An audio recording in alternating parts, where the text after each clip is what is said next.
We will send unto them only you.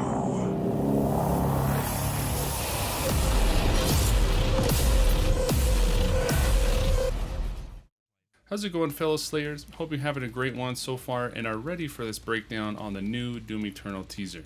This was revealed during the Game of the Year awards, and it's a really short teaser, but contains quite a bit of new things and small details that I wanted to talk about. Before I get going, I just want to always let everyone know how much I appreciate the support on the channel. I haven't been really active lately due to being busy with the end of the school semester and recently being promoted at my day job, among other things. But I should start to get back into the flow of more content on the channel now. You guys are awesome and I can't thank you enough. If you're into Doom, then you're most definitely in the right place. Alright, let's get started. The Game of the Year awards seemed like a logical place to show something for Doom Eternal. We didn't necessarily get a demo or a huge amount of gameplay, but there was a simple teaser shown throughout the commercials. At this point, really anything new for Doom Eternal is enough to keep the hype alive and to keep us all interested to know what more id Software are willing to show us. A little while ago, Bethesda had a live stream about the 26th anniversary for Doom and showed off some good things for that as well. I haven't had time to get a video for that quite yet, but I should be getting something for that down the road.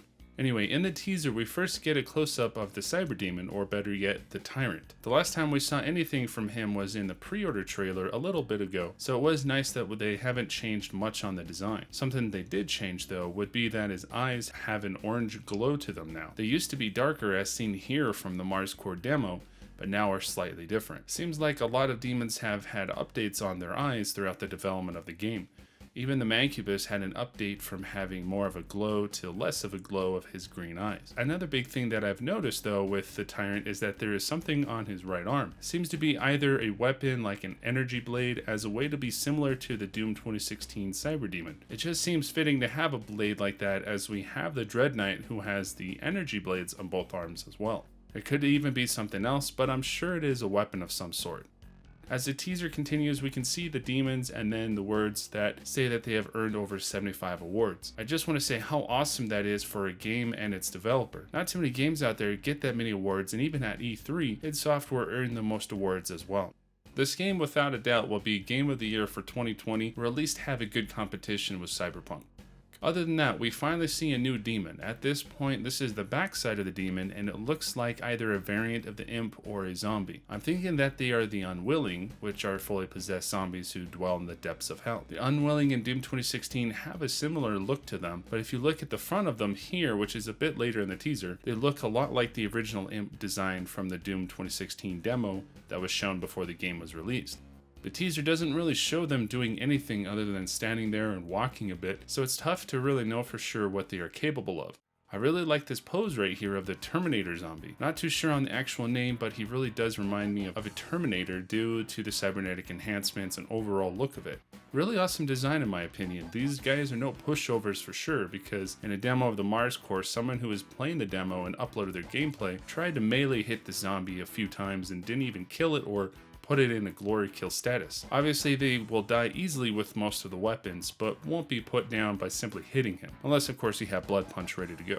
This shot we can see that the location is for sure on Sentinel Prime, due to the Night Sentinel statue and how the environment looks like. I feel that Sentinel Prime will have a lot of key points to the story for Doom Eternal, especially the origin of the Doomslayer. At the beginning of the teaser, behind the Tyrant, you can see a different statue that kind of resembles the guy in the lithograph titled The Gift of Argent Power. He is also in the story trailer as the one sitting on the throne. If the statue is indeed the same guy, then there would be a lot more significance of who he was when he was alive. Was he the ruler of Sentinel Prime before the Doomslayer came around, or was he someone who became the Marauder? Let me know what you guys think about this one. Speaking of characters in Doom Eternal, the voice that is speaking is definitely the same voice from the intro to Doom 2016 and the story trailer for Doom Eternal. I've listened to them back to back many times already, and there are some slight differences, mostly effects, but they for sure sound the same. I have created many theories among other theories that the Doom community have put together, and it's still tough to know for sure who this guy is. For many people, it seems like he could be the guy that is on the throne as a ghostly figure, who could have been the ruler of Sentinel Prime. He could be the hooded figure that is shown in the Corax tablet and on the cover art for Doom Eternal, and finally he could be part of the Seraphim. All in all, this character is someone who knows the Doomslayer personally, acknowledges the evils that hell conjures, and the wickedness of mankind. The voice in the story trailer said something similar to this, as he said that It is their time to give penance, meaning mankind needs to suffer for being wicked. On top of that, in this teaser he says, "We will send only you," meaning there's more than one person or entity involved with the Doomslayer. So this character may not actually be the hooded figure, as that person seems to be alone everywhere we have seen him so far. This little phrase can reveal a good idea on where he is from, and my bet is that he is for sure involved with heaven. It just makes sense, as the Seraphim gave the extra power to the Doomslayer as a way to send only him to take care of business. Let me know what you all think about that in the comment section. This character is such a mystery, and I want to know what your opinion is about him as well. As we move on, we can get a small glimpse of Whiplash, one of the newer demons in Doom Eternal. You can barely see the demon, but we can tell due to the metal snake-like body on the other side of the Macubus's flame. I'm still really curious on how this demon will interact with the Slayer. They will obviously have an argent whip of some kind, but I would really want to see how it'll be used in the finished game. In the next section, we can finally see the front of the other new demon that was talked about earlier. When I first watched the teaser, I first thought they were summoners, but there hasn't ever been two on the battlefield at the same time, and they look completely different. This new demon doesn't have any weapons, so either they are indeed unwilling, or are able to throw some kind of argent plasma or fireball like the imp. Maybe we'll see more of them a bit later and can see what they're able to do. The last part of the teaser that is in slow motion shows an epic shot of the Doomslayer descending down upon a Hell Knight. Whoever created this teaser did an excellent job of showing just the right amount of detail and shots that look epic. I'm sure it wasn't easy to make this, and I really appreciate the work that was put into it. I almost forgot to mention that now the visor on the Doomslayer is a lot darker now, and we are not able to see his face. This could have been just part of the teaser, but Hugo Martin mentioned a while back that they were going to make the visor darker. In my opinion, I really liked the idea to see his face. Seeing his face allowed you to see his anger and hatred towards Hell as he was about to rip and tear them to pieces. I do of course like the option to not see his face as well, as it gives you a sense of mystery on what he could look like. In all reality, both ways work, and who knows, maybe we can adjust the tint of his visor in the UI when it is completely finished in March. I did, however, see a tweet from the Doom page on Twitter where they replied to someone saying that his visor is still translucent in the actual game. So I guess we'll find out what the final decision will be on the visor when the game is released. After the Slayer incapacitates the Hell Knight, he takes out the Macubus and then grapples to the Tyrant. This right here is something big. First of all, two things come to my mind. Does this mean that the bosses are able to be grappled to, or does this mean that the Tyrant is not a boss at all? Using the meat hook on a boss doesn't really seem like something that would be implemented into the game, as it would almost seem like it could only work on typical demons that you come across. On the other hand, if it can be used on them, then it would just act as a way to close the gap and get a good shot at them and keep the momentum going. I think because with how the Tyrant is around multiple enemies, it shows that he will not be a boss. For the most part, most bosses are alone, and even in most of the other Doom games, the bosses were in the same situation. However, Doom Eternal is a lot more difficult this time around due to the new abilities, so at this point it's tough to tell for sure if the Tyrant is a boss or not. Just an interesting detail I noticed.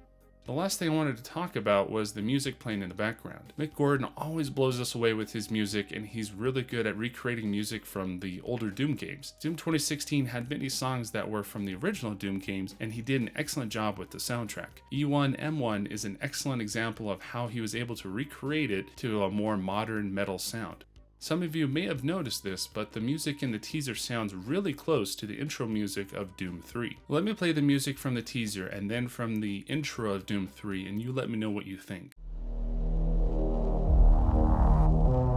Against all the evil that hell can conjure, all the wickedness that mankind can produce, we will send unto them only you.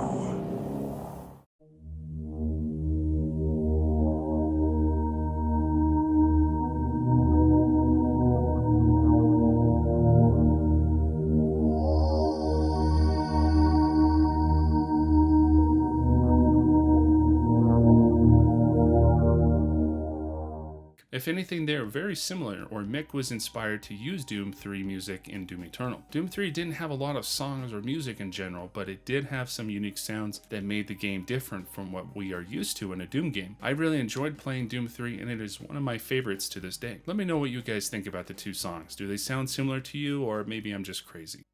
All in all, it's great to always see new things for Doom Eternal, and we are only scratching the surface of what the full game will have. We are getting closer and closer to the release of the game, and with every new teaser and gameplay that they show us, the delay was totally worth it. Id Software are pouring their heart and soul into this game to make it the best experience that any Doom fan will ever have.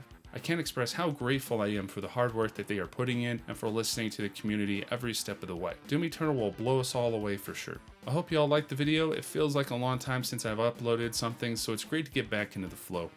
Be sure to like and subscribe and share the video so I can get out there more. Also be sure to check out my social media accounts of Rip and Tear Gaming to stay up to date with other gaming things. Like I mentioned before, you guys are awesome, and I'll catch you in the next video. Don't forget to rip and tear. Peace.